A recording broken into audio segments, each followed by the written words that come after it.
Hello दोस्तों, नमस्कार। ओम नमः शिवाय। सोमवार व्रत कथा। भगवान पूरा करेंगे सभी की मनोकामना। आज मैं सुनाने जा रही हूँ भोलेनाथ की व्रत कथा। सोमवार के व्रत को लेकर मान्यता है कि इस व्रत को करने से भगवान शिव अपनी भक्तों को मुरादें जल्द पूरा करते हैं। सोमवार का दिन भगवान शिव को अर्पित होता है, इसलिए इस दिन भगवान शिव की पूजा और व्रत करने का महत्व और ज़्यादा बढ़ जाता है। यदि आप सोमवार के व्रत करते हैं तो आपको सोमवार का व्रत कथा पढ़ना बेहद ज़रूरी होता है, क्योंकि इसके बिना व्रत अधूरा माना जाता है। देवों के देव महादेव बहुत ही भोले माने जाते हैं, इसलिए उनका नाम भोलेनाथ भी है। पौराणिक मान्यता के अनुसार भगवान शंकर को प्रसन्न करने के लिए किसी भी तरह के खास विशेष पूजन की आवश्यकता नहीं होती है, क्योंकि कहा जाता है कि वह तो भोले हैं और भक्त की मनोकामना मन से पूजा की गई साक्षिण मात्रा से भक्ति से ही प्रसन्न हो जाते हैं। अगर आप भी शिव भक्त हैं और कृपा पाने के लिए सावन के सोमवार का व्रत करते हैं तो इस कथा से भोलेनाथ को प्रसन्न कर सकते हैं।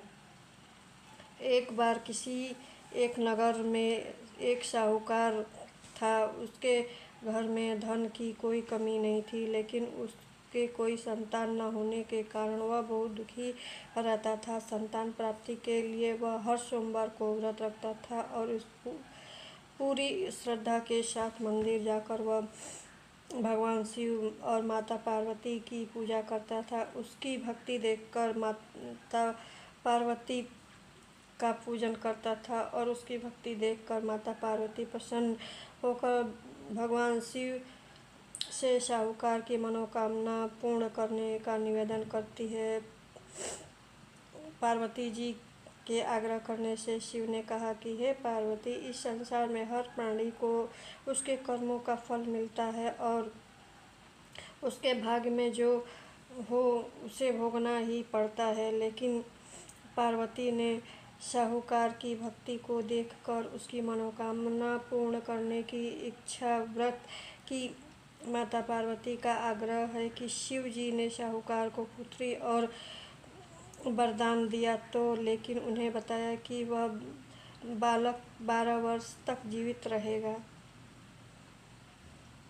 माता पार्वती और भगवान शिव की बातचीत साहूकार ने सुन लिया, इसलिए उसने न वह किसी से बताया और न वह खुश था। वह पहले से ही भली भांति शिव की पूजा करता था। कुछ दिनों के बाद साहूकार ने अपनी पत्नी को एक पुत्र की जन्म दिया। यह बालक 11 वर्ष का हुआ तो उसने पढ़ने के लिए काशी भेज दिया। साहूकार के पुत्र मामा को बुलाकर उसे बहुत सारा धन देकर कहा कि तुम इस बालक को काशी विद्या के लिए पढ़ने के लिए भेज दिया।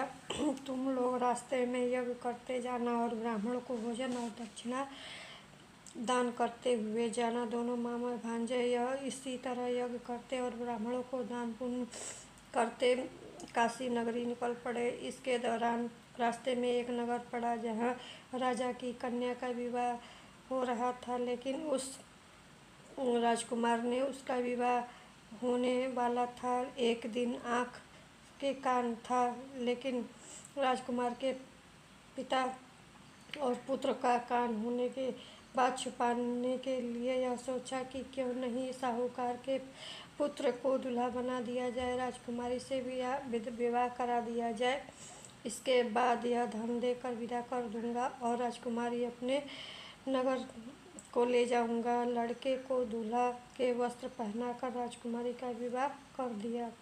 साहूकार के पुत्र ईमानदार था, वह उसे वही बात नहीं, लेकिन इसलिए अवसर पाकर राजकुमारी का दुपट्टा पर लिखा कि तुम्हारे विवाह मेरे साथ हुआ है, लेकिन इस राजकुमार के संग तुम्हें भेज दिया गया है। एक आंख से काना है, मैं काशी में पढ़ने जा रहा हूँ। जब राजकुमार ने चुन्नी पर लिखी हुई सारी बातें अपने माता पिता को बताई तो ये राजा ने अपनी पुत्री को विदा नहीं किया। फिर बारात वापस चली गई। दूसरी ओर साहूकार का लड़का उसने मामा काशी में पहुंचा और वह यज्ञ किया। जिसके दिन लड़का 12 साल का हुआ, उसी दिन यज्ञ का आयोजना लड़के के मामा और भांजे ने कहा कि मेरी तबीयत ठीक नहीं है। मामा ने कहा कि तुम अंदर जाकर आराम करो। शिव जी वरदान, कुछ ही देर में उस बालक को प्राण निकाल गए। मृत भांजे को देखकर मामा ने विलाप करना शुरू कर दिया। संयोगवश उसी समय शिव जी और माता पार्वती उधर से जा रहे थे। पार्वती ने भोलेनाथ से कहा, स्वामी तुम मुझे इसके रोने की स्वर सहन नहीं हो पा रहा है, आप इस व्यक्ति को कष्ट को दूर करो।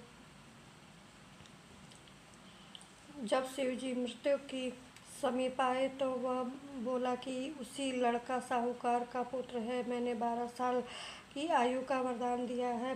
उसकी अब आयु पूरी हो चुकी है, लेकिन मृतवास में विरोध।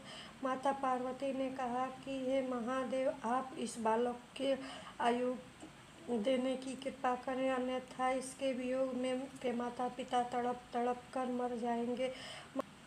माता पार्वती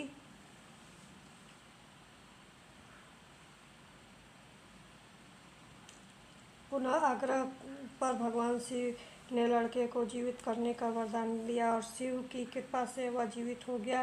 पूरी शिक्षा लड़का मामा के साथ कर लिया, वापस जाने लगा। दोनों चलते हुए नगर में जहाँ तक विवाह हुआ था, उस नगर को यज्ञ आयोजना किया कि उस लड़के का ससुर उसे पहचान लिया और महल में जाकर उसकी खातिरदारी और उसकी अपनी पुत्र को विदा कर दिया। दोस्तों, यह कथा अच्छी लगी तो प्लीज़ लाइक शेयर ज़रूर कर दीजिएगा। धन्यवाद। ओम नमः शिवाय।